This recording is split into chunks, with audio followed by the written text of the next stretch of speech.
Greetings, fellow human. I hope you're having a super awesome-tastic day. My name is Baron, and in today's video, I'm going to tell you why I'm super excited about the L-Mount Alliance, what it is, and why teamwork is awesome. Yeah!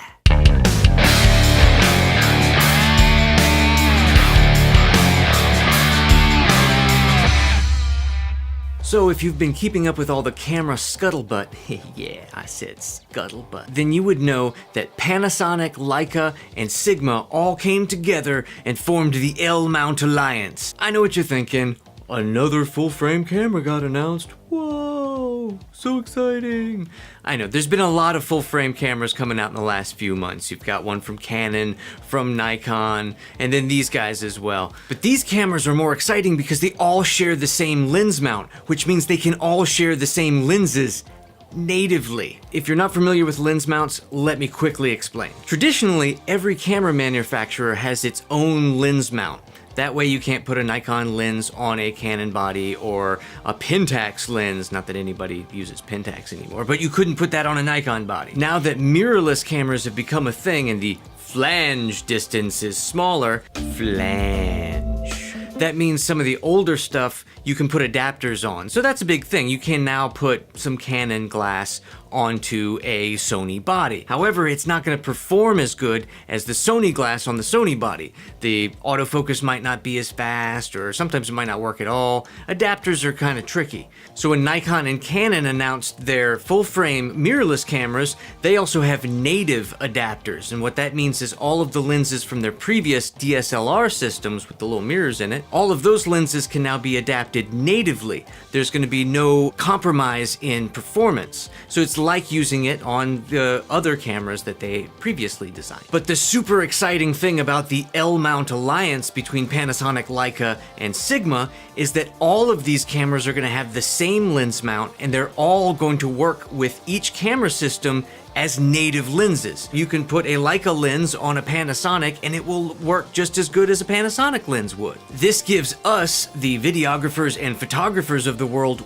way more choices of what lenses to get that's going to suit our style and our needs. This came along with the announcement that Panasonic is going to release two full-frame cameras next year. Leica already has full-frame cameras, and Sigma also announced just recently that they have plans to have a full-frame camera using the L-mount and their Foveon sensor.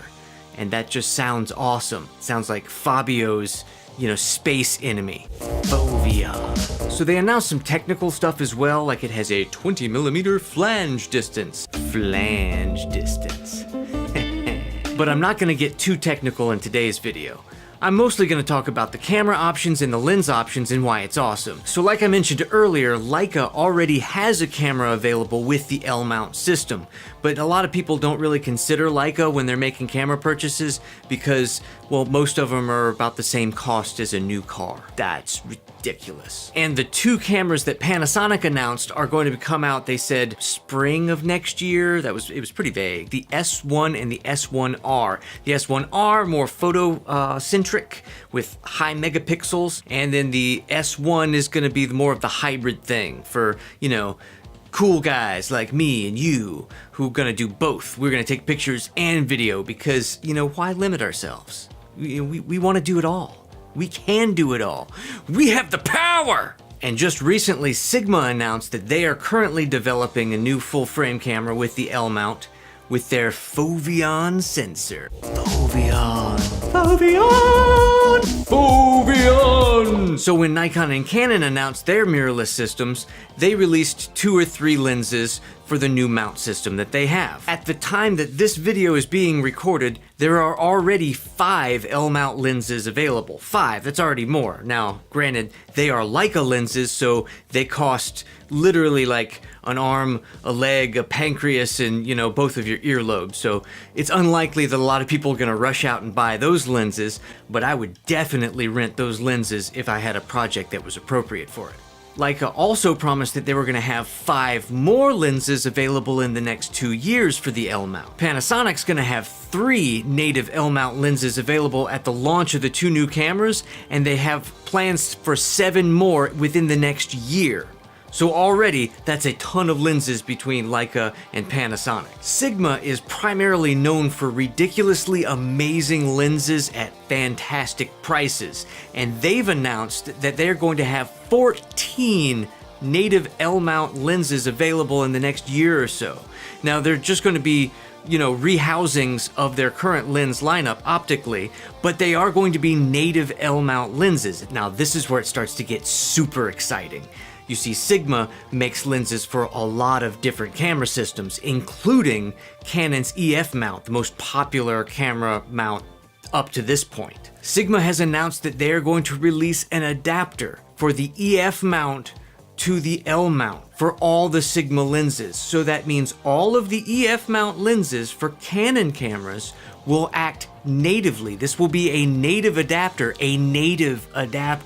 no compromises in performance. So there's a good chance that a lot of the actual Canon glass will also work with that adapter, and you will get native or near native performance from a huge variety of lenses. So because Panasonic, Leica, and Sigma decided to work together, the L-mount system is going to have approximately 35 native lenses in less than 2 years. 35! The current king of the mirrorless full-frame realm is Sony, and I think they have like 32 lenses right now, and it's taken them years to get to that point, because they're doing it themselves. They don't have two other partners in their mount system thing. These are three companies that have a long history of being innovators in their field. Well, maybe not Leica. Well, I guess they were innovators in pricing, because they're really good at that. Panasonic has been really pushing forward the technology side of things for mirrorless for years. They've been doing mirrorless, I think, longer than anybody, haven't they? They've been doing it for a while. I think longer than Sony. And Sigma has some of the best lenses on the market right now. They're pushing the optical boundaries, man. And with 3 different companies pushing this ecosystem, it's gonna mature ridiculously fast. So there's gonna be some new camera options and a whole lot of lens options, but why do we actually care? Why is this exciting? I'm sure you've noticed that camera stuff is pretty expensive. And you know, the gear doesn't really matter all that much, but it does cost money. And if you're doing this for a job or even as a hobby, before you spend your money, you're gonna make sure you're getting the best tool for what you need to do, and it's gonna serve you for a long period of time. So before you buy into one of these new mirrorless systems, you need to be able to have the most options. Options are a good thing. Okay. Before I keep rambling for the rest of the day, I'm just gonna sum it up. I'm excited because there are 3 manufacturers behind the same lens mount system.